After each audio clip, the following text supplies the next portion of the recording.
Friends, Professor Brahm Singh Horticulture Foundation, BSHF, a not-for-profit organization, and myself welcome you all to the talk number 10 of this series named as 4H Urban Horticulture for Health and Happiness. BSHF is thankful to Bayer Seminis to sponsor this webinar series. I am happy to welcome co-organizer Dr. Pritam Kalia, ICR Rafi Ahmed Kidwai Awardee, former head division of vegetable science and coordinator School of Horticulture Sciences, ICAR-IARI New Delhi. The webinar today is on Zero Waste Urban Horticulture by Professor Dr. G.J. Janavi, Head Department Vegetable Science, HC&RI, Tamil Nadu Agriculture University, Periyakulam, District Theni. Thanks to Dr. Janavi for having agreed to speak on the topic in a webinar today. Friends, zero waste horticulture to me means making the most of the things that might otherwise have been thrown away and avoiding waste of all kinds while practicing horticulture. The zero waste horticulture enables use of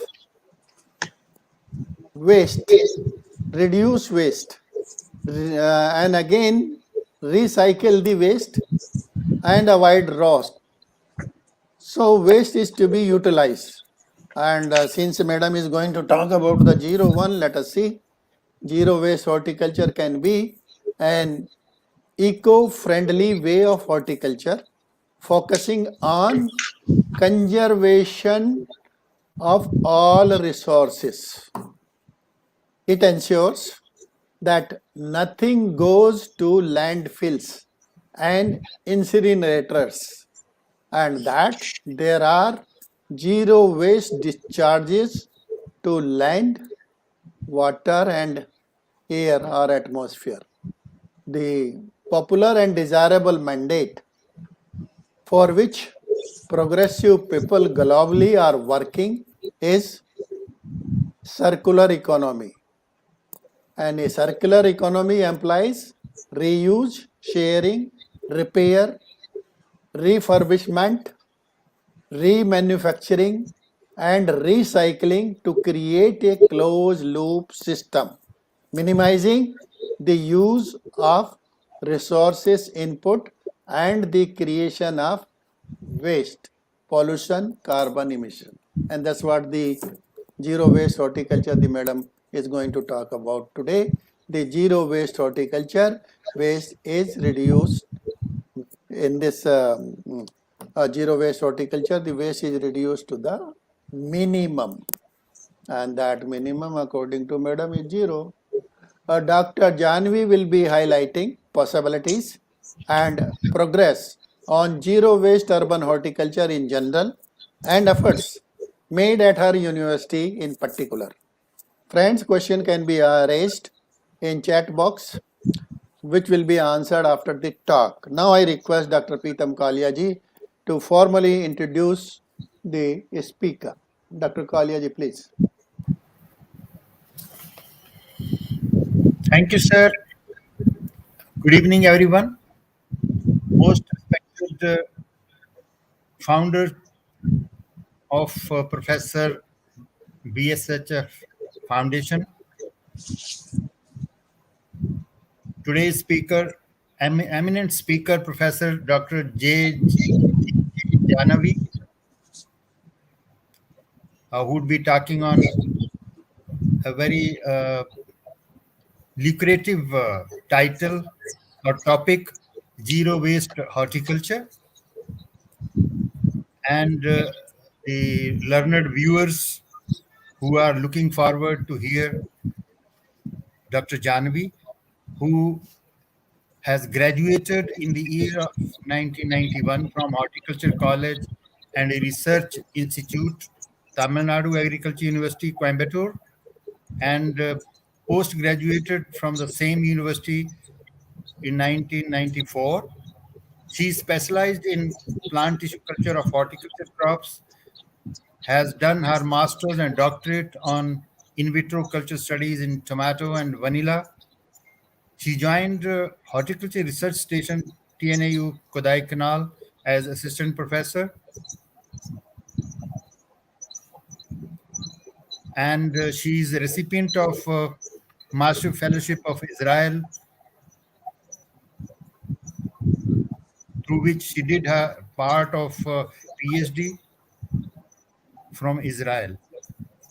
Established commercial plant tissue culture unit at Horticulture College and Research Institute, Coimbatore. Dr. Janavi serves as a um, the plant tissue culture unit which she established serves as a model unit for low cost and medium cost and high cost labs. Dr. Janvi has trained 110 students, entrepreneurs on micropropagation of horticulture crops. She's also involved in production of virus-free hill banana tissue culture plants and virus-free cassava for supply to the farmers. She is recipient of Best Teacher Award of TNAU, and Dr. Janvi was instrumental in making her students win Best Thesis Award on cassava and Best Poster Award on Morphophallus. As Matsume Fellow of Japan, she conducted postdoctoral research at Chibai University in Japan, handled international project uh, given by Canadian international project she handled on mango from 2012 to 18 at the Department of Nanoscience and Technology, TNAU Coimbatore, and was also heading the nanoscience department since between 2016 and 19. She organized national seminar on nano agri 2017 at TNAU Coimbatore. As head of the Department of Vegetable Science, Horticulture College and Research Institute, TNAU Periyakulam, she organized international webinar and conference on Moringa 2020 and 2021. Has received overwhelming response from more than 500 participants across the world for that international webinar she organized. And she's involved in research since 1997 and also doing teaching simultaneously since 2002, and has handled 18 undergraduate, 21 postgraduate courses, and guided 16 masters and 2 PhD research students. She has done tremendous job in various crops and has headed different divisions at or departments at TNAU.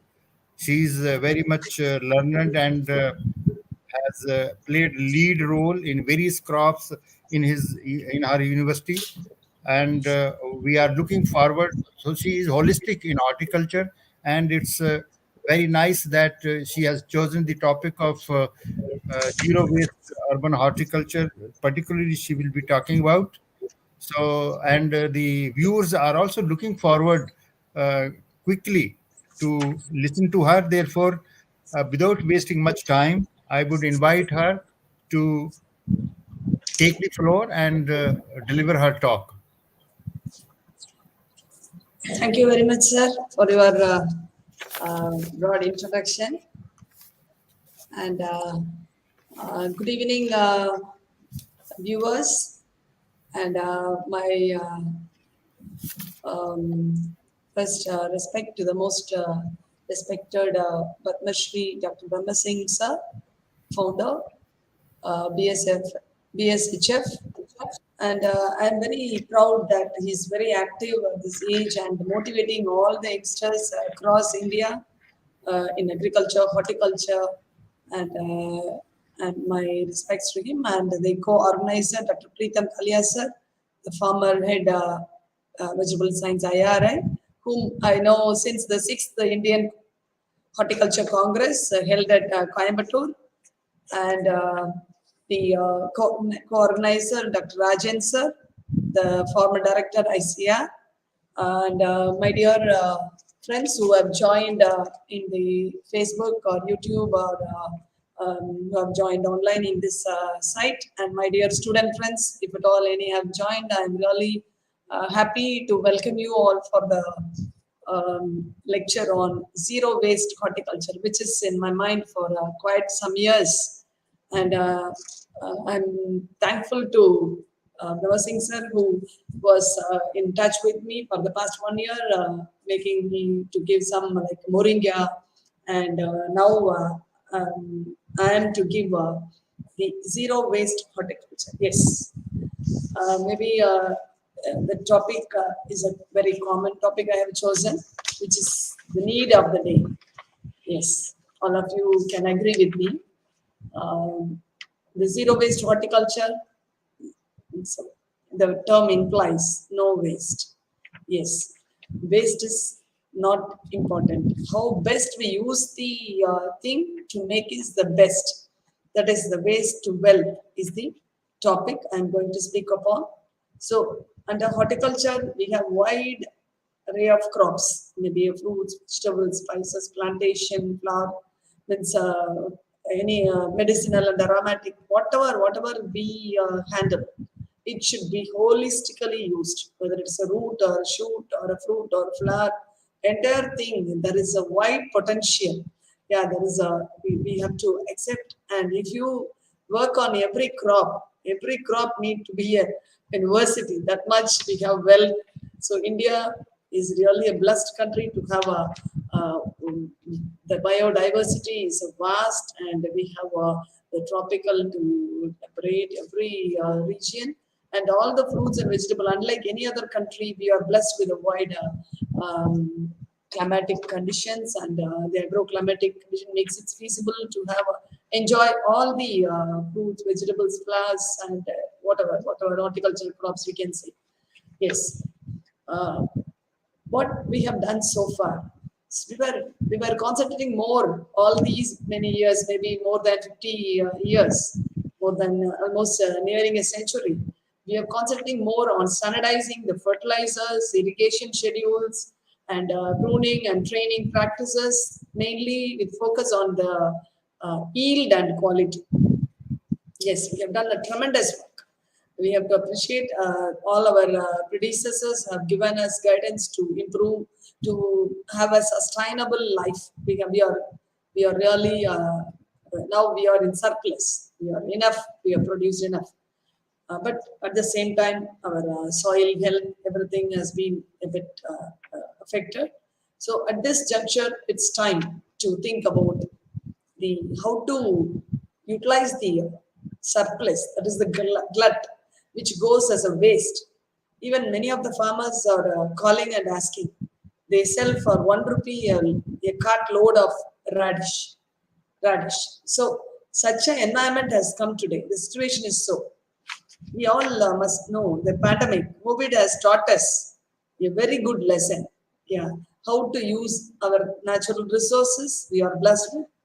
Yeah, so you could have visualized the farmers stranded on road, having their produce sometimes unharvested, and because of short of labors, we could not come to the farm, harvesting site, or due to the transport was affected. So all the produce harvested could not be taken to the market.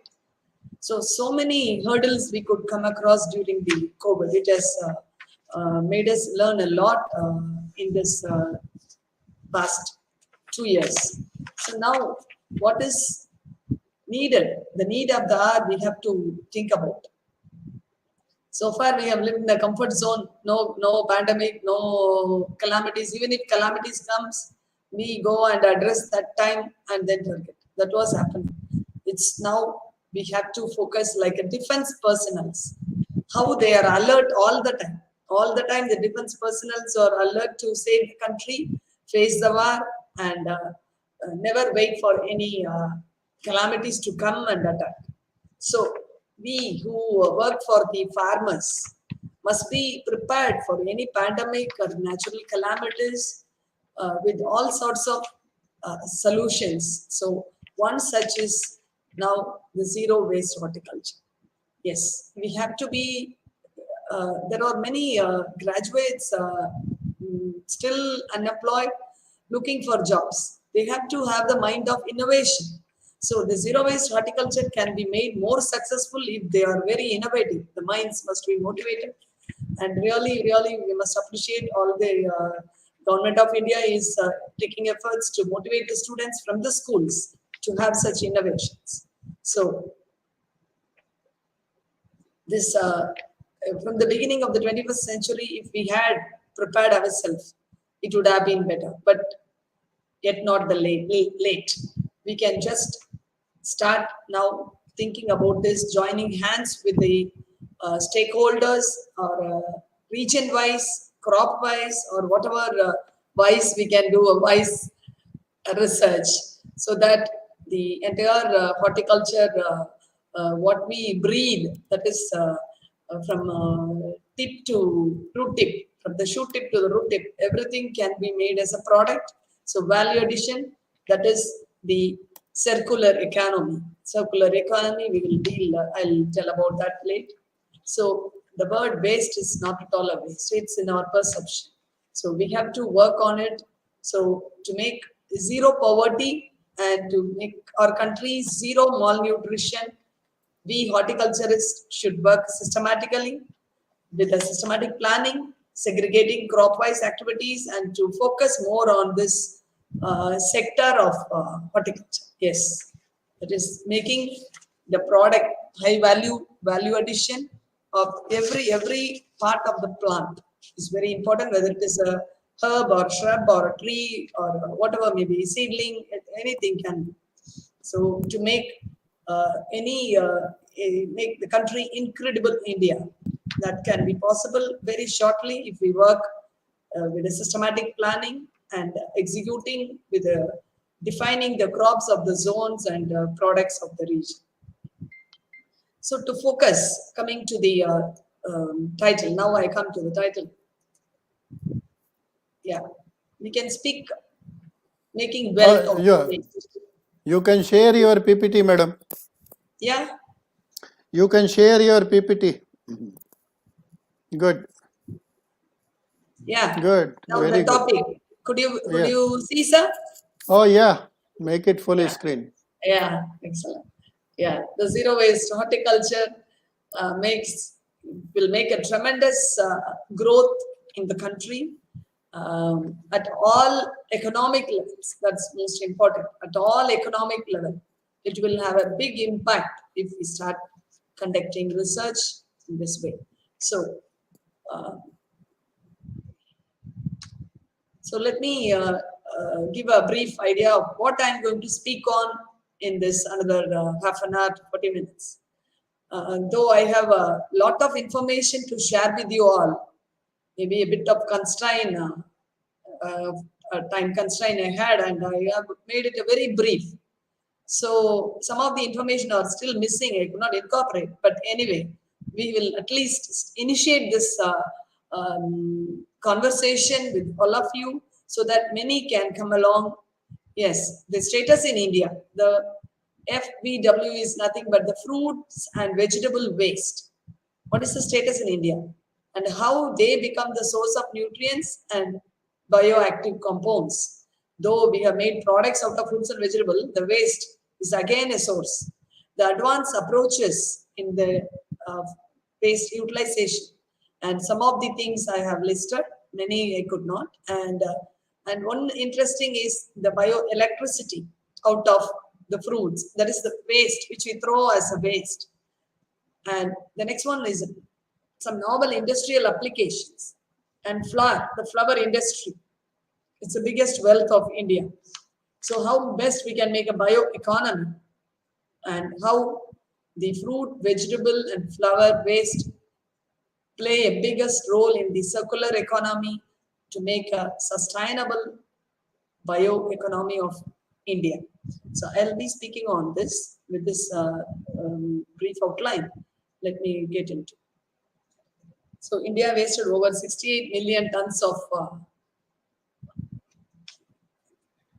fruits and vegetables 2019, that is during the pandemic. So just before the pandemic, a year before, March 5.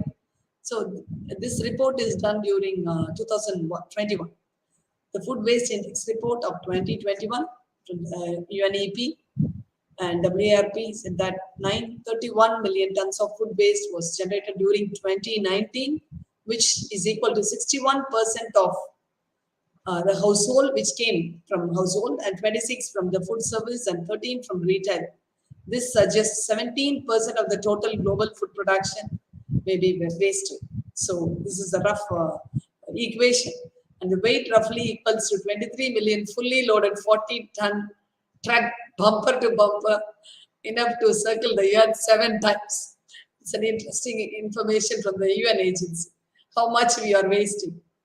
So in India, the household food waste estimate is 50 kg per, that is 50 kg per capita per year, or some lakh tons, 68 lakh tons a year. So the waste, without our knowledge, we are wasting. That is, we are ignoring, our ignorance has made. So you can see on the top the economic scale of global food waste. China tops, followed by India, United States, Japan, Germany, France, UK, Russia, Spain, and Australia. So this is the status. So there are countries who can make a minimum wastage. Why not India? So maybe as a population, maybe one of the drawbacks. Yet we have to educate our population. We have to educate our citizens, make them aware of the things, and make incredible India.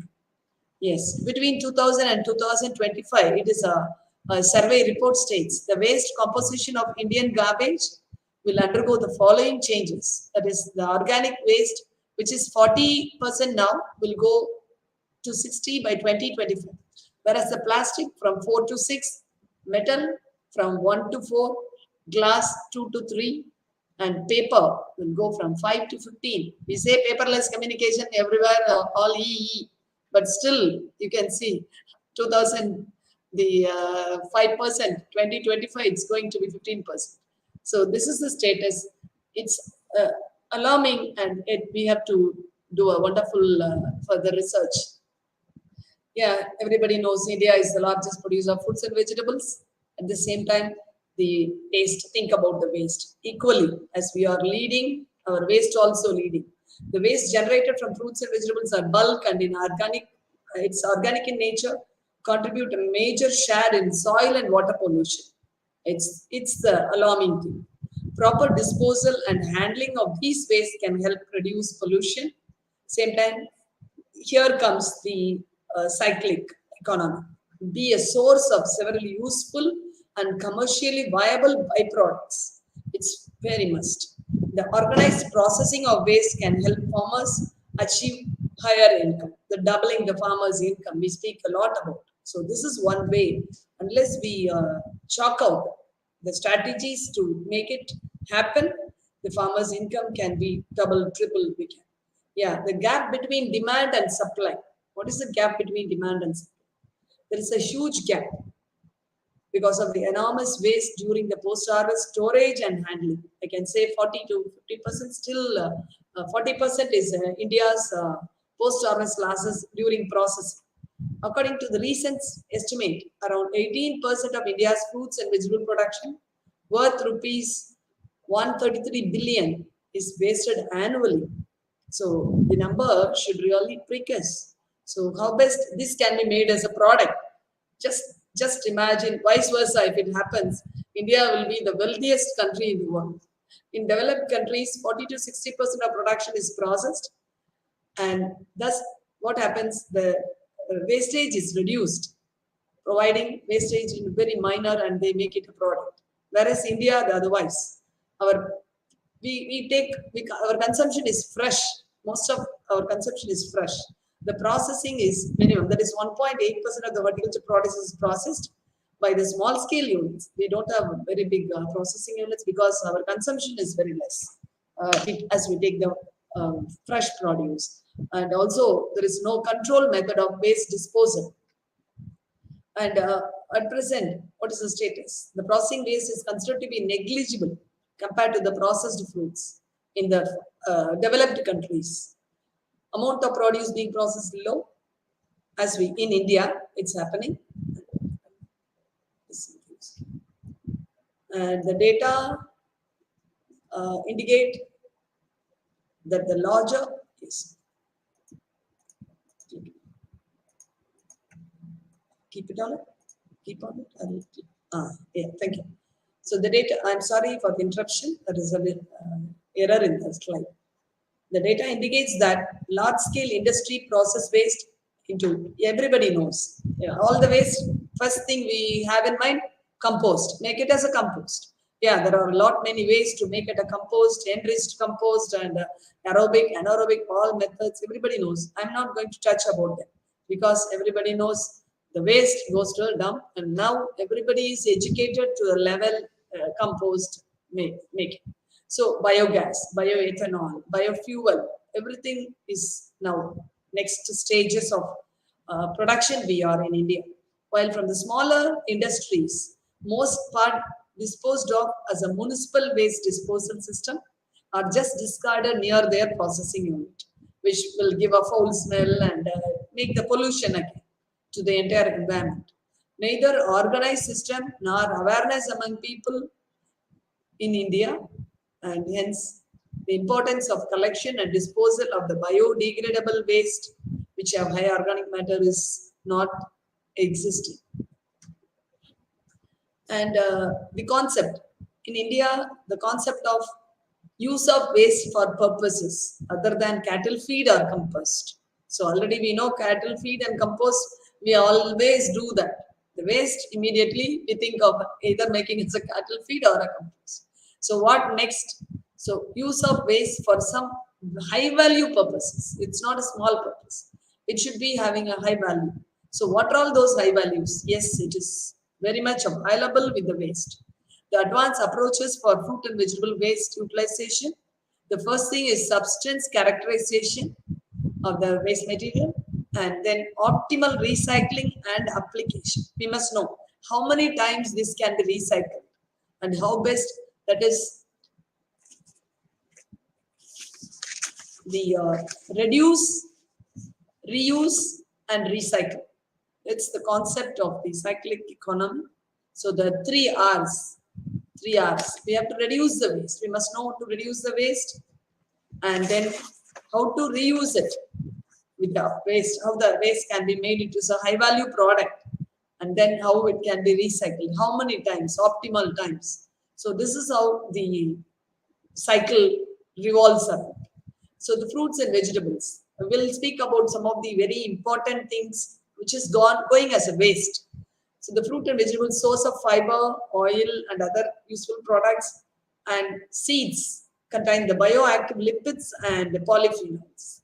And the peel of every fruit and vegetable is a high dietary fiber, source of dietary fiber. I have listed based on the publication by Maini and Shri in 2000, how they have made the study, the waste, the fruit and vegetable waste, banana peel, the sweet orange seeds, watermelon seeds, muskmelon seeds, pumpkin seeds, apple pomace, and mango seed kernel. So these were the waste processing waste, which has so much of value. You can see the moisture, banana peel is high, and protein, you can see watermelon seed, 34.1, pumpkin seed. That's why we normally, in a traditional practice, we eat the pumpkin seed those days. Now, I think it's in malls nowadays. In those days, which we were doing it our farm, at our village, now is in the mall. But no, not our urban kids have forgotten. Only they know pizza and burger, not the seeds of pumpkin or watermelon or such a rich, nutritious natural products, farm products. So the fat, watermelon seeds 52.6, and the mineral rich fiber, that is muskmelon seed 30 gram, and the carbohydrate content, we can see how rich they are. And the value-added products are extracted from these waste. So we have seen the banana peel, orange seed, watermelon seed, etc., apple pomace, how best the products are extracted out of these waste. Yes, the mandarin orange peel, essential oil. So just they throw it away. All the processing industry, if you go, you can very well see they dump, and it goes to either a backyard or throw on the road even. So the essential oil, and there are small scale industries at Bangalore, Nagpur, Abhar, and Sikkim. And the watermelon rind, nobody would have thought of it. I don't know. Maybe there are many genius watching this lecture, and sure might have known. But all the young minds, I'm telling to all the young minds, watermelon rind. We know about the ashgot peta aloo, but see, watermelon rind is made as a tutti frutti. Tutti frutti, we think always papaya. Always we think about papaya. See, another alternative, we have watermelon rind, we eat and throw away. So there is a scope to make a industry. Entrepreneurs, many entrepreneurs should come up, should not wait for the government jobs or any white collar jobs. So this factory is available, this industry is available at UP. Uttar Pradesh has this watermelon rind tutti frutti, and watermelon, muskmelon, cucumber, pumpkin, seed kernels. So the seed kernels which are incorporated in sweets, beverages, bakery, you can see in all the means kheer and all. Yeah, the anala pomace, like all the pomace are out of the, after extraction of the fruit, means fruit juice. The remaining sediment is the pomace, which normally they throw, and many are now coming up to making it as a product. Dietary fiber, vitamin C rich, antioxidant enriched biscuits are developed out of this amla pomace. Yeah, the CIST Lucknow developed this technology, and we must be thankful. And actually, these majority of the waste is unutilized and discarded. You can see I have put in red. These wastes are thrown as a junk. Yeah. So it's time to think of exploring and exploiting this. So the first, we have to start with characterization of the sample. Yeah. So what is it? So the orange, lime, mango, tomato, potato, apple, all fruits and vegetable, and their waste, peel, seed, sometimes some of the pulp, that is the fiber, and peel, pulp, and kernel, coarse solid, pomace, almost the rind. These are all the waste we throw. So what are all the products taken out apart from the cattle feed and compost? Essential oil, pectin, peel candy. Otherwise, another one is marmalade. Marmalade is a bit different from the candy. And the phytochemicals, which are the high value, which are really a need of the earth. In this pandemic situation, we must be thinking of these phytochemicals. And mango, pectin, alcohol, phenolic acids, tannin, starch, wine, and vinegar, fat. Yeah, I will tell some statistics about the fat content in mango stone. And the tomato seed oil and flavonoids, and lycopene, very well everybody knows, lycopene. And the feed, potato coarse solid feed, and single cell protein, which is one of the health diet, which are many of the nutraceuticals are promoting that for a healthy lifestyle, single cell protein. And apple, pomace, like same, wine, vinegar, pectin, and pomegranate flavonoids, which are used as a preservative. Pomegranate is a wonderful fruit, and in traditional practice, we know the shell, that is the pomegranate peel, fruit peel is very good for the stomach upset and many other properties it has. And guava seeds, you can see guava seeds have phenolic acids. And the grape seed, you know, resveratrol, that which is anti-cancer properties has, and the grape seed and grape pomace. Here it is given as grape because the grape seed oil is a very high value commodity, though not in India, other European countries it is in a very big way. And the grape pomace, anthocyanidins, and food color additive. It's an antioxidant. It is also a food color pomace.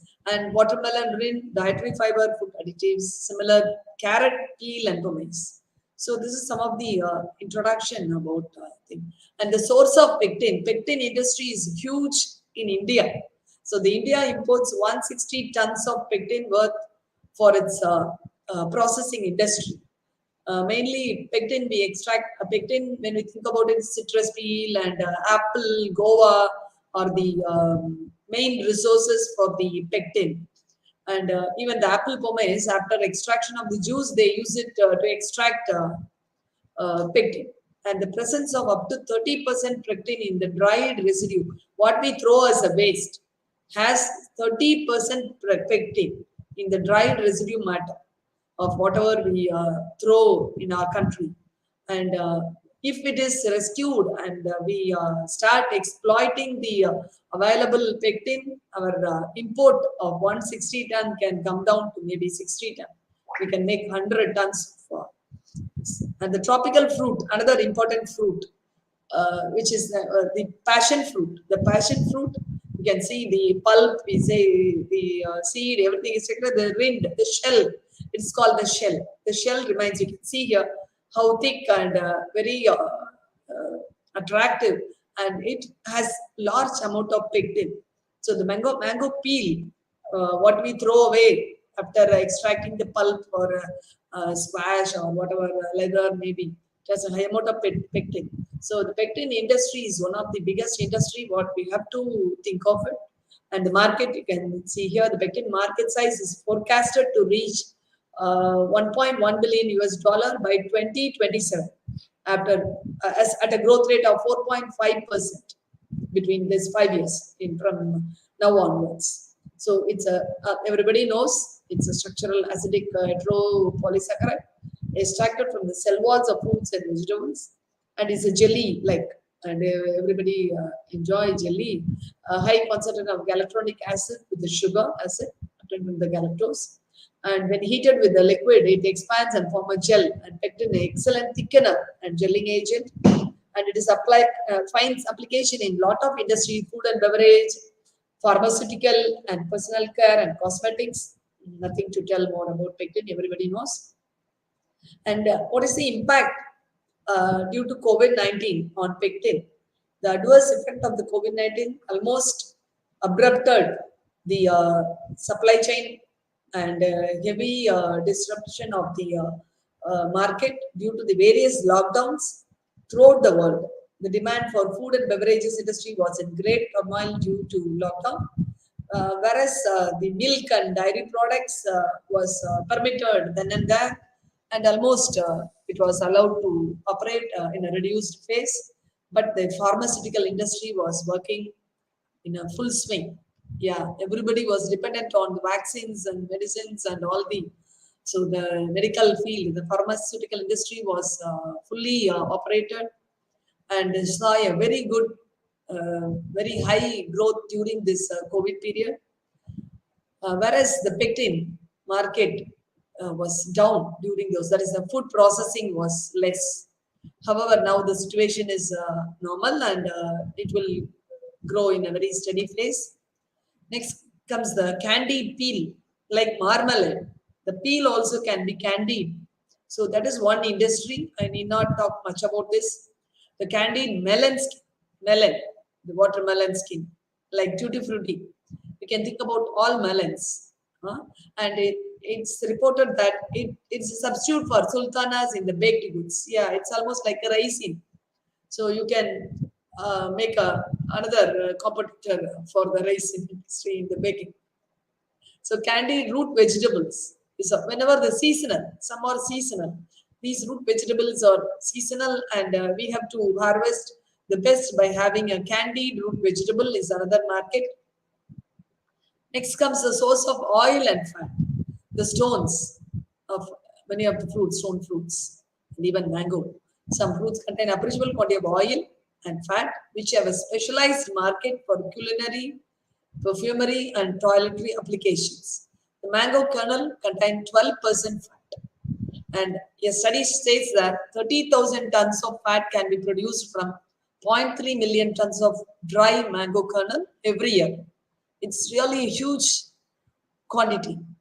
So, having this much of potential, the 12% fat is not small. So, we have to make a focus on it. The palm kernel oil is well established. Everybody knows the cooking and industry. And the seed oil, that is the grape seed oil, papaya seed oil, passion fruit seed oil, also have a very big market in Europe. The tomato pomace is produced tomato seed oil, and the steam distillation of citrus peel, established as a small scale nowadays, but it has to be make a commercial. The citrus waste, mandarin, lime, or resource of essential oil and other products.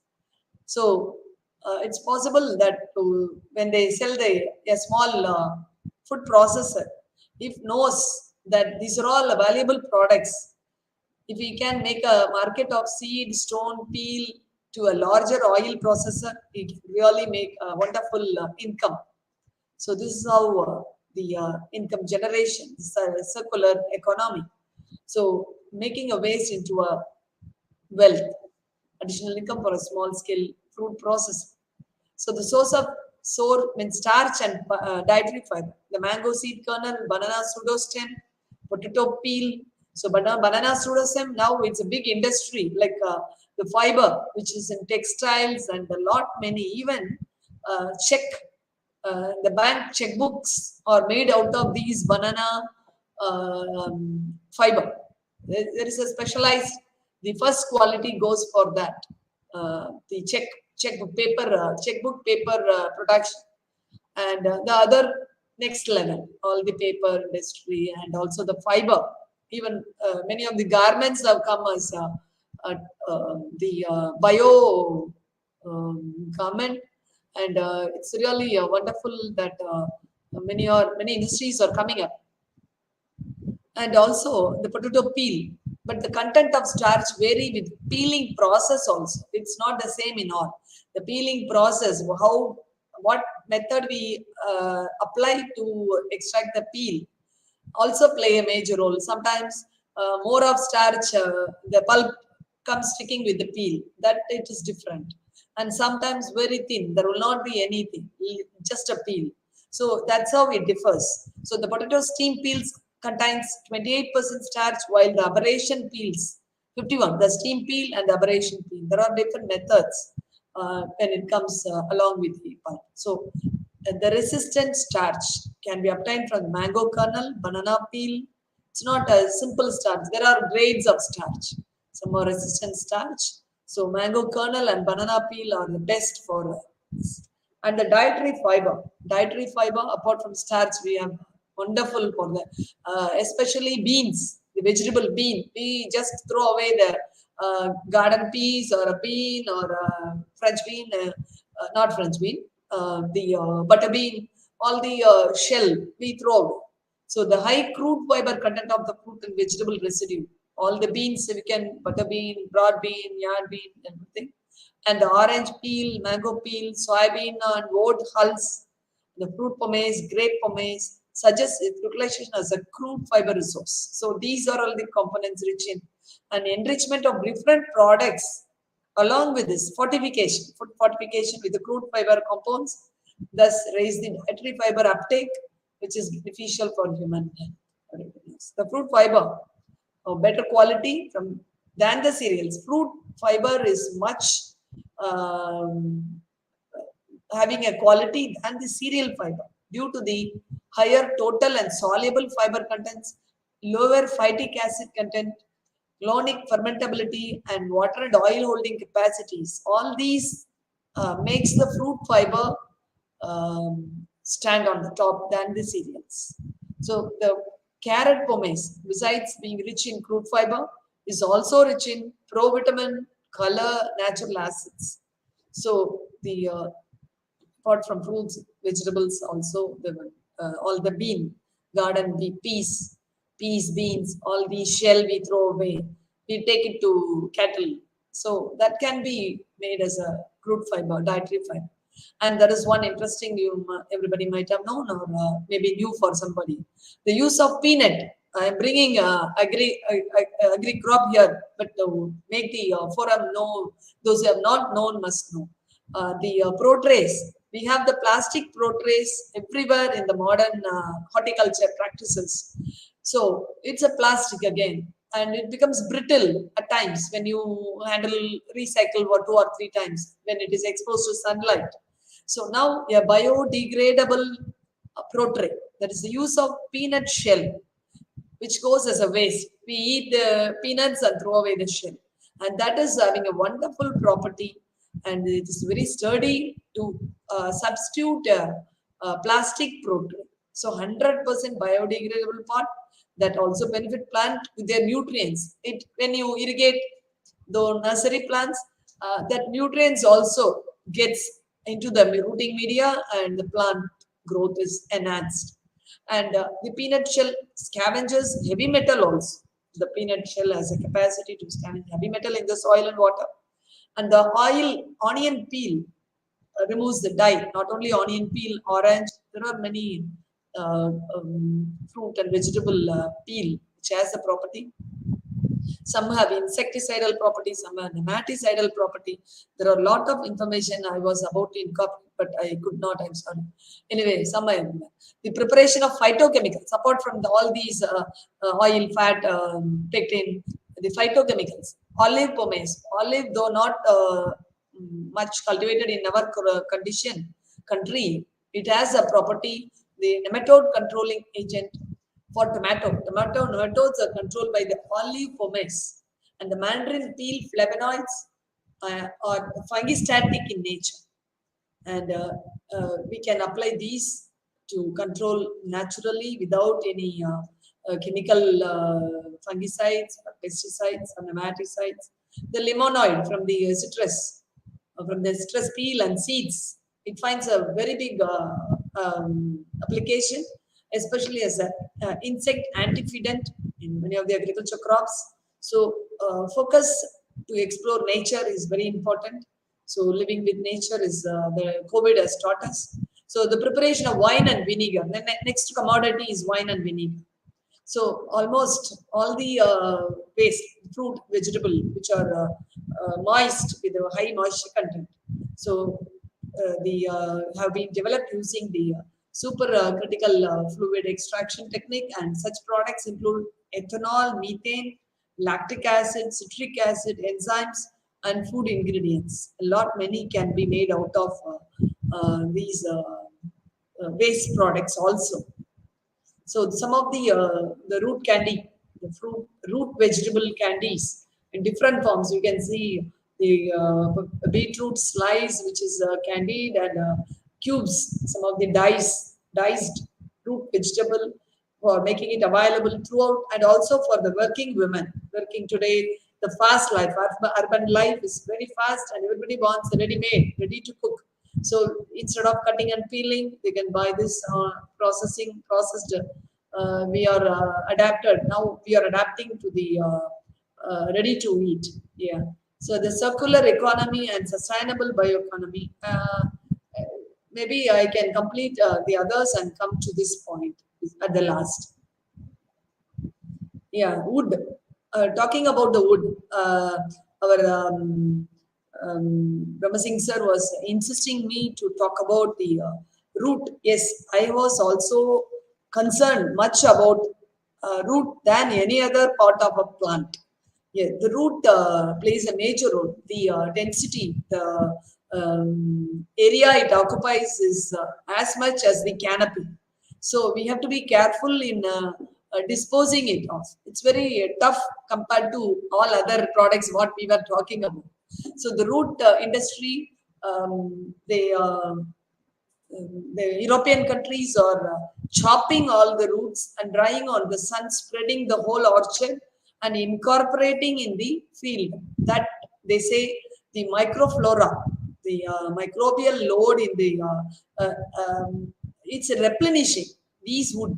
These wood, when it is chopped and spread on the orchard or any farm field and incorporated while ploughing, enriching the microflora, and the spent soil gets rejuvenated. It gets rejuvenated with a lot of nutrients. That is the report says. I hope I missed to incorporate. Anyway, I'll talk about bioactive compounds from the wood, and its application is another thing. Not only chopping and spreading, we can extract secondary metabolites, which is present in the roots. The material through extracting secondary metabolites, which finds application in many of the pharmaceutical industry and nutraceuticals also, and demonstrate that secondary metabolites derived from the agriculture wood extracts, including the antioxidant compounds present in the vineyard. Grape vineyard wood is one of the thing to be talked about. Not only root, it also the vineyard wood, and the radical scavenging properties of extract derived from the olive tree wood. So the wood compounds and its applications, it's a big industry again. So coming to grapevine, how it gets disposed. So according to the International Organization of Wine and Wine, the consumption of wine in the world during 2016 was some million liters, and European, especially the consumption is very high in the Europe, and a total of 3.2 million hectare was devoted to wine in Europe in 2015, of which only 60,351 hectare were used to cultivate table grapes.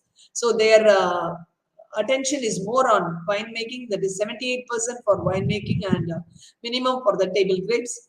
During grapevine pruning, the pruning is one of the important operations. So far, more than half a century, our research was focused on the 2 crop per year, 3 crop per year from the grapes. Yeah.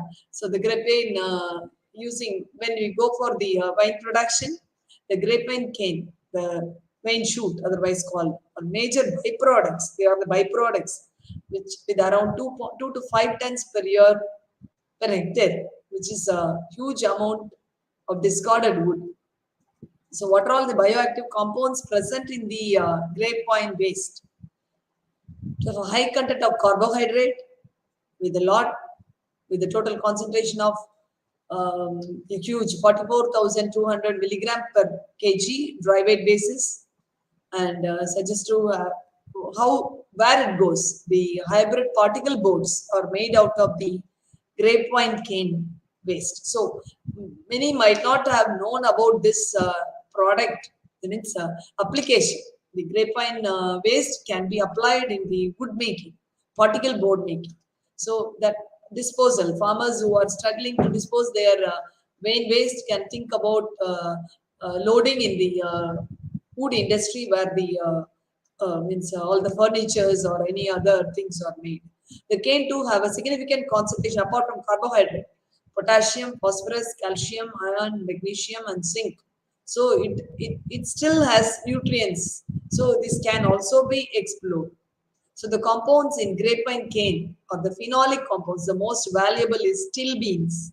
So the phenolic compound, mainly stilbene, is present in the grapevine canes. And apart from that, what else? We have phenolic acids, stilbenes, flavonols. The highest composition is stilbene. So we can think of stilbene secondary metabolite, that phenol, in the exploitation from the grapevine canes.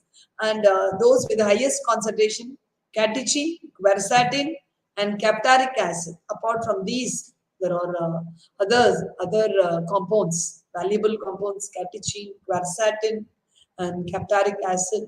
So the quercetin is one of the anti-cancer property it has. So we can naturally, when the grapevine cane has these many compounds, why not the grape seed, which is a product from the cane, has the resveratrol. The grape seed oil is anti-cancer property. Yeah.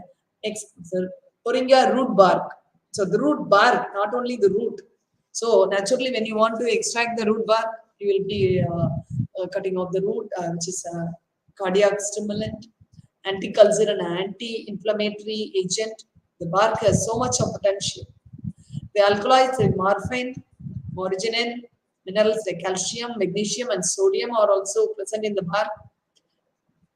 And the gum also has a lot of thing which normally is ignored. Now there are moringa industry has picked up very much in India, and many are exporting.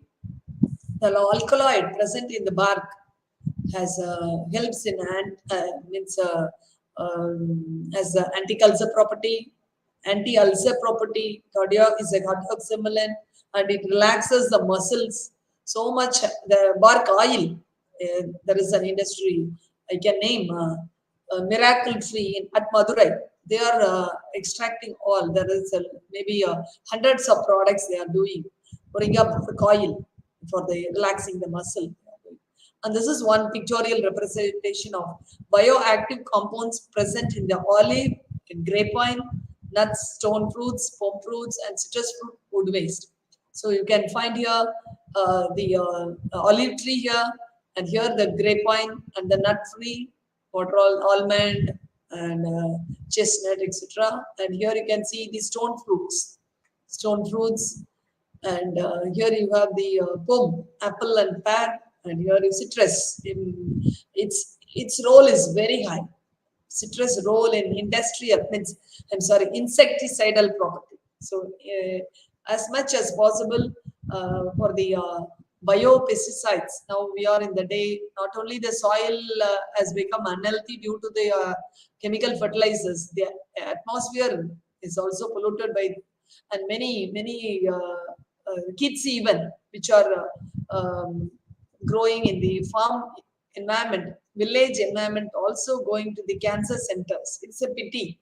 They produce food for us, giving up their own children for these pesticides, chemical pesticides and insecticides and fungicides, and they are ignorant of the poison toxicity, and they are allowing their kids to play in their farm, who inhale all the chemical toxins, and they are in the cancer centers. So we have to reorient the horticulture, the family of horticulture. I request to think about all these, exploring these compounds, and let us make a bio world. So the agriculture, food industry, its application in medicine and pharmaceutical and nutraceutical and cosmetic industry, all these products, you can see all the main bioactive compounds are here, and there is polyphenols, steel beans, terpenes, alkaloids, and their properties listed here. So coming to the electricity, how it's from papaya. So the big papaya fruit. So it's the rescue during dengue also. So papaya has become a essential member of our family. So electricity too. Just we can interestingly know about the potential use of papaya waste as a fuel for bioelectricity generation. So other things I need not say. The decomposition goes and it gives a foul smell when it is allowed to decompose on its own. So why not? We use it in a very productive way, an innovative way to generate electricity for the benefit of society and companies dedicated to the export and import. The microbial fuel cell. Microbial fuel cell, or a technology that allows electricity generation. These cells are produced with low-cost material using zinc and copper electrodes, while a 150 ml polymethyl methacrylate tube was used as a substrate collection. That is, the papaya waste will be collected in this chamber, and the copper and zinc electrodes will be installed for generation of the electricity. You can see the schematic representation of the, you can see the LED bulb glowing. Now we can see many of the wedding halls or party halls or the temples during festivals are illuminated with LED lights. Yes, it's very pretty, and it requires a very minimum of light. So why not we use these plant-based electricity generation, and you can see the fruit in plant and the harvest and how the waste, papaya waste is the microbial fuel cell in series and bioelectricity generation. So all the three set of this when kept and connected with a LED lamp, you can find the whole series can be made to glow. So electricity present substrate, which is made through oxidation of the organic matter. This happens due to the oxidation of the organic matter present in the papaya waste. So not only papaya, if we try in other fruits also, there are a lot of possibilities. So it need to be explored. So let us start now to explore these possibilities. One of their main advantage is their long functional life and their low cost of production. So this microbial fuel cell is very minimum cost for production, and so it's very easy for us to design. Papaya is one of the important fruit everybody knows, and rich apart from the vitamin A, C, potassium, folic acid, niacin, thiamine, riboflavin, iron, calcium, fiber. Yeah, it must be a member in our every home. So 80% of the world population dependent on papaya for primary health. All the facial, all tan, etc. are made out of the papaya. So papaya's role in industry is very high. So now in electricity, let us start thanks to the researchers. And during 2018, India was the main producer of papaya, that already old, used papaya as its own green catalyst for trans-esterification of oil and alcohol and the microbial fuel cell. And apart from papaya waste, you can see mango waste, orange waste, banana waste also can be put to use for microbial fuel cell generation. It is said next to orange, banana and mango. So maybe papaya tops and next. So I can brief, need not, the final is this one. The cells connected in series were able to light LED light bulb showing encouraging results. That is 3 series of 3, I think I understand. So it's an eco-friendly solution and to give a second use of the waste from fruit import and export industries. So it's one of the interesting information to be taken into account. And another interesting thing in papaya, everybody must have known from the news that Kerala techies make eco-friendly papaya straw, natural straw, not plastic or paper, natural straw. And they have succeeded, they have perfected the technology, how the papaya stem, the hollow stem has to be taken and cleaned and processed very traditionally and at a rate of 3 rupees per straw. And it's so interesting. So what they say, 4,000 eco-friendly straw per day they can produce. They have a unit where they produce. The reduce, reuse and recycle is their concept, and they have achieved, those two techies have achieved it. So eco-friendly alternative to plastic is very essential now. I think Netherlands has reported all bloodstream has plastic particles. So it's a time to get alert and think of avoiding plastic totally and turn towards eco-friendly. So they are from Thiruvananthapuram, Kerala, and they have introduced indigenous way to reuse papaya stem waste and make straws that have a shelf life up to 6 months.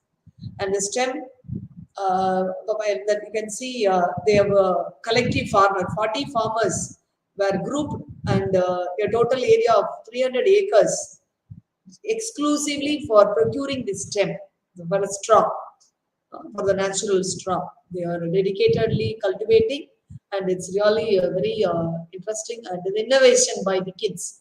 Nothing innovation, it's available. It's our identification, we can say. Identify the best natural available products and to put to use as an alternative to plastic. So at present, their firm supplies 2,500 sustainable straws every month to a juice outlet in the Thiruvananthapuram, that is Trivandrum, at the rate of 3 per straw. So this is one of the interesting topics. And the process they have given, how they, all the trial and error, they have given how they made it. They wash the stem in hot water to remove all the dust and dirt, and then dried in sunlight. And then they have identified the drying process. if it is prolonged, the bitterness, the straw, when you drink something, it gives a bitter taste. So they have made the straw to be boiled in a salt and turmeric mixed water to make it get adapted to the as a straw, natural straw. So it avoids shrinking also. That is a limited sun exposure leads to the shrinking, with what they found as a lacuna. So it's a wonderful innovation. And coming to the floral industry, apart from the fruits, vegetables, we have to the trees and the roots and the trunk, what they are, we can make it floral. It's a pity India has a lot of sacred places, unlike any other country, and we enjoy the fragrance of flowers and the color of flowers. We live with the flowers. So when such is things, how we must respect it. Yes, the floral industry, and thanks to some of the young innovators who have made it on having a pity on the state of India with a lot of loads of floral remains on the road where the animals, everything eat the waste. He has made a incense stick. Incense stick has been prepared, and you can see in the name of brand name of Pool, the incense stick, you can see the dhoop stick. So from the floral waste, he has made a wonderful product, and now procuring from the temples, all the waste goes into his processing unit where it is processed, and not many women who are unemployed, they are what to say, the women with desperate women are taken care and given opportunity to work very calm and quiet, peaceful, with taking care of their children also. It's one of the industry, big industry. And also another at Chennai, one of the big composting yard been made to collect everything from the temples, and they made a channel to get arrive the compost yard from all the temples. And you can see the pity nature of the just ignored. So what not from flowers?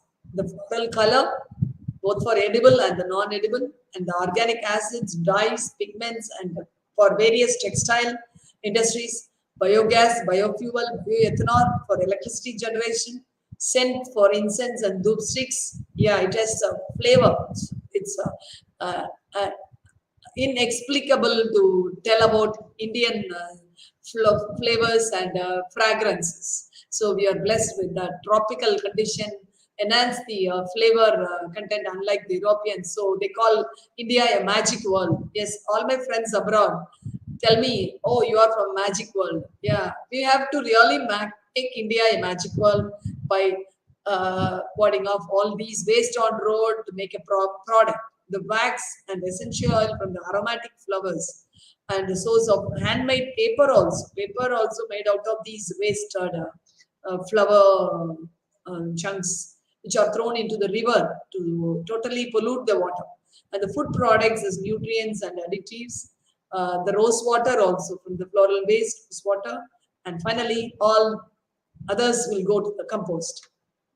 Yeah, it's one of the very, very cherishing one to see all the dry flowers. You can make a dry flower. Yeah, even the concrete. And now the civil engineers and the architects have come to embed this floral of attraction of that house owner. Whatever choice they want, they'll just manufacture. They manufacture the pillars like that with the natural leaves or flowers or petals or whatever. It's a revolution again in the architecture. It's a civil engineering with a horticulture. Yeah. So we all know the candles already in market, and the potpourris and the greeting cards and very wall hangings. So much can be done, and the industry is very wide, and we can give opportunity for many of the unemployed, if at all the focus can be given to these. So it's something like the safflower industry and the African marigold for yellow orange and gold and bronze. There are a lot of colors in African marigold. Some are deep maroon-like, that is the bronze-like, and some are yellow, and some are orange, some are golden. So what? Not the colors of marigold, and the rose flowers also. So many colors we have. So all these concretes can be made out of jasmine, rose, and all these scented flowers. Yes, extract of mawa flowers, how it is nutritious. Its application finds application in jams, jellies, biscuits, because it is rich in vitamins, sugars, amino acid, organic acid, enzymes, etc. That is protease, betaine, tannins, and crude pigments. And you can see xanthophylls from marigold. Marigold is again an nematicidal property. It can be grown as a border crop to ward off the nematodes, and a potential bioresource for protection of exopolysaccharide. Sorry, there is a spelling mistake. Exopolysaccharide having surface active properties, surfactants. As a surfactants also, this particular maduka can be used because of its exopolysaccharide property, and biosurfactants, which has a strong antibacterial, antifungal, antiviral activity. They also act as an anti-adhesive agent to pathogens, making them useful for treating many diseases, and therapeutic and probiotic. I'm sorry, I could not cover the probiotic application in my speech because a lot to be covered. I missed it again. So glycoproteins biosurfactant possessed good wetting ability and showed strong antibacterial, antifungal, and antiviral activity. And the future, yeah, I think I have to go to the circular economy slides. Let me, where is it? Yes, yes, yeah. Now, what is the outcome of the zero waste horticulture we are speaking on? The circular economy, which should be made as a sustainable bioeconomy. The circular economy is a model of production and consumption which involves sharing, leasing, reusing, repairing, refurbishing, and recycling existing material and products as much as possible. I hope all the 2000, it is 90 kids and earlier, all our predecessors, senior members know we use our products as much as possible. But 2000 kids throw away their today's product and get the next day a new product. They don't want to reuse at all. So it's for them. This lecture is meant for them. So this economy, the circular economy is meant for them. They throw and get the 15,000, 20,000 mobile phone the very next day. They cannot make a service of it and use it. So for the circular economy concept has come especially for them, I can say. So sharing, leasing, reusing, repairing, refurbishing, and recycling existing materials and products as much as possible, thereby extending the life cycle of that particular product. Within an envisioned circular bio-based economy, the key component is the polarization of the biomass waste and residue. Yeah, adding value. Polarization is nothing but adding value to the waste into a high-value product.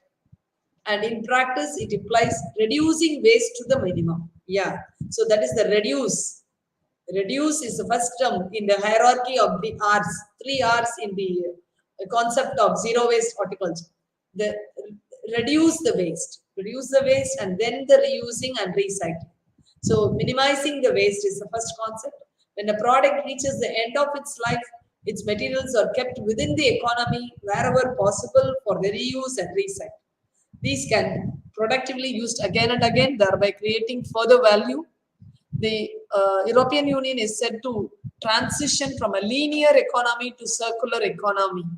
Yeah, they have adapted this concept, turning waste into a resource in order to increase resource efficiency and close the loop in a circular economy. Yeah, so that must be done in a sustainable bioeconomic mode is my focus and vision and my request to all the horticulture fraternities and my students and friends involved in horticulture. So the contribution of wood waste. I think I missed this. How the wood waste come into this circular economy. The global population is expected to increase 7.7 billion by, I'm sorry, we already crossed it, to reach 9.7 billion by 2050. And naturally, this population explosion, which is going to face, we will be in shortage of fossil fuel, metals, minerals, which is likely to double, and annual waste production also will increase by 70% in the next 40 years is the survey report. Hence, this challenge will really make us move towards sustainable development and circular economy. So, what else I can say? Already, I think I have covered this. And I have come to the last. Even the concluding, I have not given a best. What is it? Yeah, future research. I can say the increasing awareness among the public, increasing awareness for innovation among children, increasing interest among the food processors, and the farm, especially the farmers, must be made aware of. Apart from all these, the farmers must be made aware of these value addition of the so-called waste, farm waste, and is a viable option to enhance the soil quality, plant health, crop protection, due to its own multiple beneficial effects. So, as I was telling about the root, how to incorporate one's own root into it, and composting means bioeconomy recommends because it valorizes agro waste or biomass and suitable for energy production, and a lot more, which will lead to a better circular economy in a sustainable bioeconomic way. And hope with this brief lecture, I have given very basic. I could not include many which I have in hand, but yet to extract and present. I am sorry, short of hands, which are more of a plant protection, not regarding plant protection, and some of the valuable things I could not present. Anyway, I'm so happy. Thanks, Brahma Singh sir and Kalia sir, for giving me the opportunity to present this particular concept, which is in my mind for quite a few years. And I would like focus must be given for the future researchers, especially in horticulture family. Thank you very much. Thank you all, and I'll be ready to get your feedback and any questions. Thank you very much. Thank you, Dr. Janvi, for a more than an hour lecture on waste. We were busy finding that waste with the horticulture. I request Dr. Kalia just kindly brief what Dr. Janvi could touch upon, because the entire subject is difficult to deal with. It's a vast subject, waste in horticulture. Dr. Kalia, please. Yes, sir. At the outset, I must say that it's a very wide topic, as you have said, and Dr. Janvi has very ably handled this subject. And when you talk of horticulture, large number of crops, many of them, if you start speaking, you may forget. And dealing with the waste, somebody may not remember even talking about the edible products that we eat many times. But when we talk about the waste, which is very important in today's world, that as she has very ably initially introduced the subject prior to coming to the topic, making bhumika of the topic before she actually embarked on the topic, she took more than 10 minutes in talking about that, so as to educate the viewers that why we should go for managing the waste, which is and how to make money from the waste, to be more specific. And that way she has introduced entire fruit vegetable waste in a very nice manner, educating people with respect to various aspects and how the different approaches can be done. What are the nutritional benefits amongst the crops, and then the waste, which also carry all those nutrient benefits and the various compounds, bioactive compounds, as she has said, I would say many nutraceutical compounds and vast compounds which are usable in pharmaceutical industry, nutraceutical industry, cosmetic industry, all those aspects. And also she has touched that how we can turn those things into the flower pots, to the trays, and all those things she has handled in a very nice way and introduced the subject, each aspects, talking about each and every horticulture crop, especially fruits and vegetables, what their peel, seeds contain in detail. I think the viewers must have been educated because that is required. Many of, as she has very much concentrate upon that children needs to be educated. That's very important. Our future generation must be educated, and I hope many viewers had been attending this lecture, and maybe some children also. If not children, then the parents can educate their children, because nowadays parents want to get rid of the children. They give some money, go and buy something to eat from the market, which is junk food, we call them. And that's where if the parents are educated and they are aware of how to make use of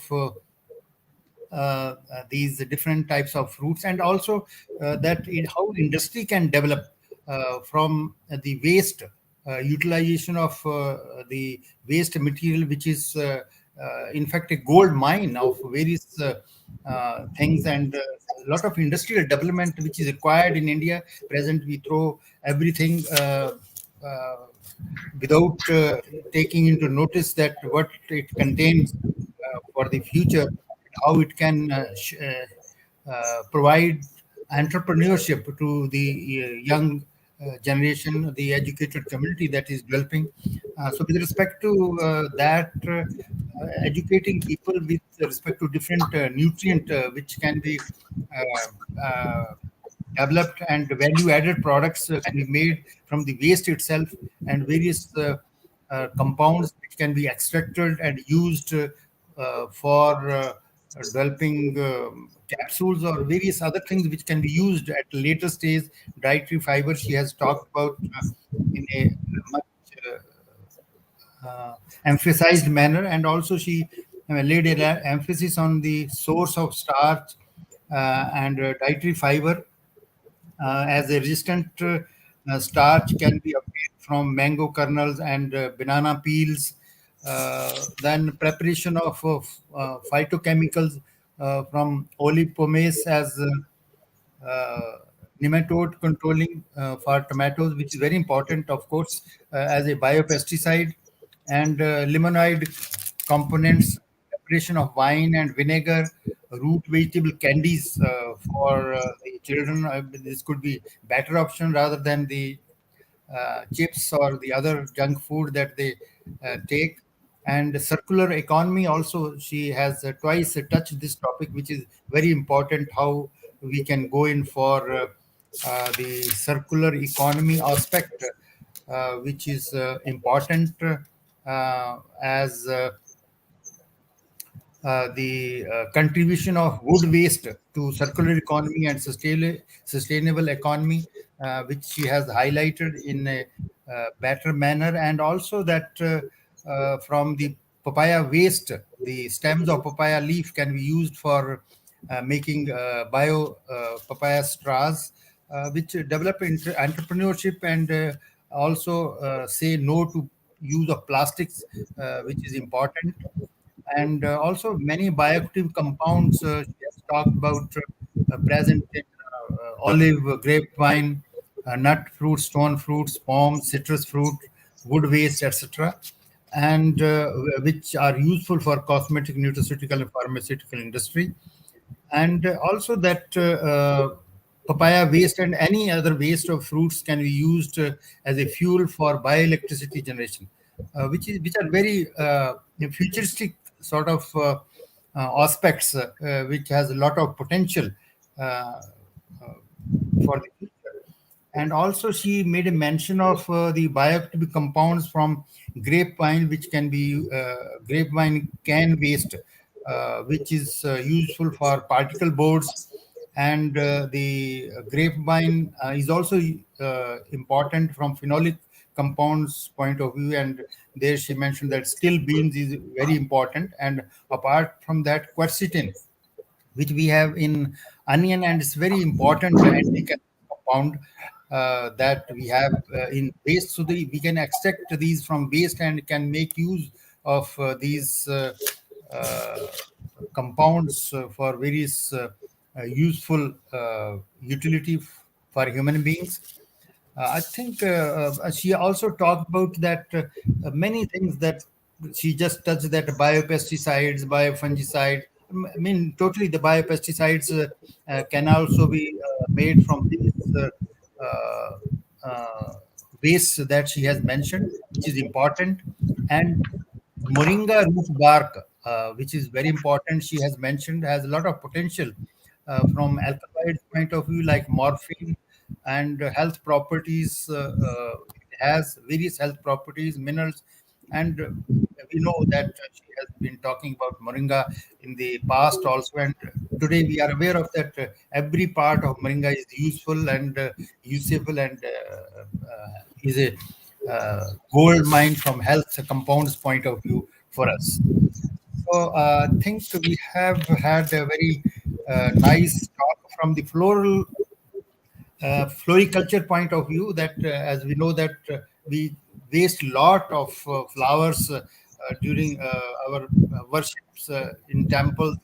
A lot of flower waste comes up, which can be used for perfumery, for aromatherapy, as she has mentioned, and also for extraction of colors, bioactive compounds, biogas, fuels, and bioethanol for electricity, for scent extraction, wax making, and finally compost making. A lot of potential in various aspects. All these horticulture crops, the waste that goes, and from watermelon point of view, also she mentioned that we waste a lot in watermelon. We use the central portion, and a lot of rind of watermelon is quite useful for extraction of citrulline and making various sort of things, extracting various compounds, bioactive compounds from it. It's important.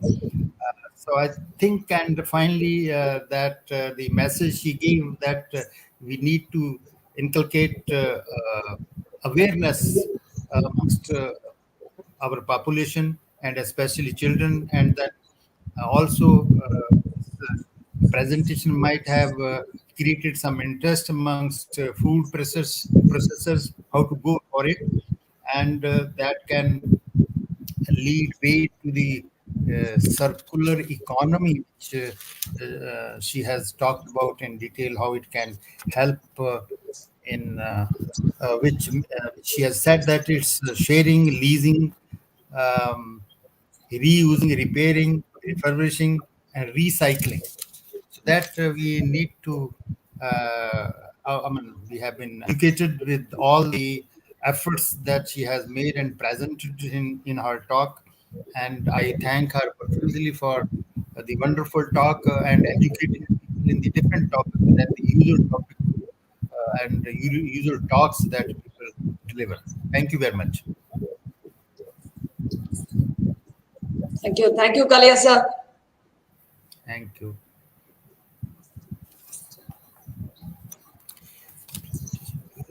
Government policy system. Sir, please unmute yours. What the jobs are and who Thank you, Dr. Kalia. There is a question from a very senior person, Mr. Desh Pandey. Excellent presentation, where the government policy stands on the issues mentioned, what are the gaps, and who all should be addressed to take remedial steps. So he is highly impressed with your presentation. Kindly opine so that he can take up the thing with the government or the concerned people. Um, it's a good remark from Dr. Deshpande sir. And I think the senior eminence, Dr. Brahma Singh sir and Kalia sir has to answer for the government policies with related to this sector of horticulture and how best we can take it furthermore. Oh, thank you. That's what I expected of you. Deshpande sir, the topic is waste, and we waste the waste. The answer is we waste the waste, and there is hardly any policy on that, at least to my knowledge, except that getting rid of the waste, that too not in a scientific way. In a way what we are using it, we are wasting it. Is there any other question? No question. No more. No more question. So, Deshpande sir, we will discuss on the topic later, and we will find out whom to address and whether somebody will listen about the waste. Because the moment you speak or write word waste, the mood changes. I don't know why, but anyway, today's webinar, fantastic. I congratulate profusely to Madam Janavi, who just, I think, made aware everybody on what we are producing to waste. We produce to waste. It's amount to that. What we use out of our production is minimal. Major portion we are wasting. Hope you agree with me, and that's what the madam has highlighted through his different slides in a different way, different words and what not. I don't know why we are not bothered about that. Production is not an easy job. It's not an easy job. It's damn difficult, and we produce such a biomass. And out of the biomass, I don't know what percentage, very little percentage, maybe in a single digit, we are using it. Rest we are wasting. And we should emphasize on that, because a lot of resources go into it by producing the biomass, whether it is organic, inorganic and whatnot, different type of things are there. So this one point I have taken from our presentation, that we produce to waste, particularly in horticulture, and the examples he has given of floriculture.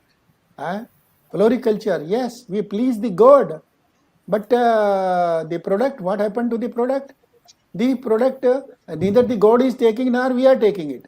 We are throwing it to the dustbin and not making use of it, though it's a very valuable. Even the God likes that. And we waste it. Why should we waste it? There are technologies to make use of it. If you don't want to apply those technology and you don't want to extract the valuable thing out of it, at least compost it. We are not even composting, we are just throwing. No, whatever is offered to the God, it should flow in the river, further pollute the river. So such things are I don't know at what level, and Deshpande Sahab has raised the right question, at what level it has to be raised, we have to discuss where are to be discussed. The another point which she raised and impressed me at least, the bioenergy out of the waste. And energy, we are short of energy. We are striving for the energy, and there is an alternative. It's not that completely it will replace, but it can supplement. It can add to that whatever they are, reduce the load on that. And she has pointed out, and is a good source of bioelectricity, and what microbial cell she had talked about. Other than that, also there are different ways and means to have the bioenergy out of this waste, biological waste, particularly the horticulture waste. And in horticulture waste, lot many things. The phytochemicals, whether they are for nutraceuticals or pharmaceuticals or other things, they are there. So we should not just waste the thing on which farmers or our friends or our colleagues have spent a lot, not only the time but the money also. It's really criminal to just waste the produce in such a large quantity. And if you see the edible portion in horticulture crops, particularly the fresh one, edible portion of the total produce what the plant is giving you, that biomass and the edible mass. You see the ratio? I think a very low percentage of that edible mass is there. Rest is going waste. Why should go waste? We should make use of it. And the fantastic examples he has given of banana, we have woken up very late. Now we make use of banana pseudo stem. Earlier it was going waste. Even the banana peel has got a lot of things, but we waste, we throw it off. Likewise, you name the crop, we waste it. The favorite crop of our colleague co-organizer, Dr. Kalia, the broccoli and the cauliflower. What we use, the edible portion, what percentage of the total biomass, what we use, and rest, it may be fodder, it may be waste, and something, the root, etc. we left it. Anyway, I can also continue talking like Dr. Janavi for hours together on the subject, because the subject is very, very, very important.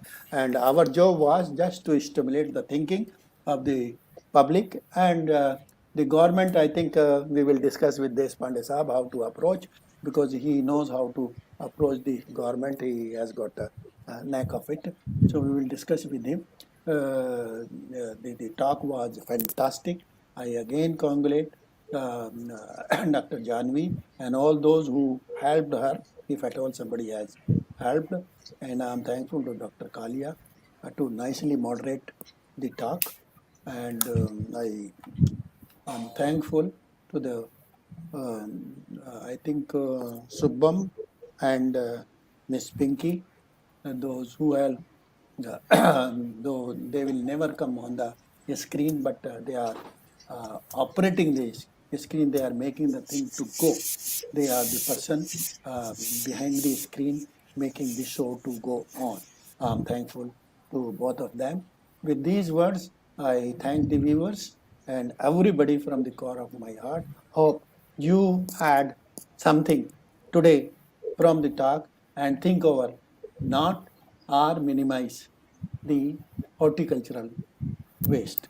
With these words, thank you so much. If someone can display the next talk, possible? Yes. Next Tuesday, we will be discussing the foliage plants for urban floriculture. At the same time, 7 p.m. on Tuesday. Till then, goodbye. Thank you so much. Thank you, sir. Good night. Good night, Good night. Dr. Good night. Janavi. Good night. Thank you. Sir, thank you for the opportunity, and nothing is wasted in horticulture. Now it is in your hands to take this concept to government, and now along with you three, Deshpande sir has also joined, and make it a capsule for the future research and industries. Thank you very much. Thank you, Dr. Janvi. Thank you. Thank you for doing a good job. Thank you.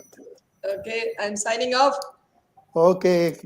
Yep. Okay.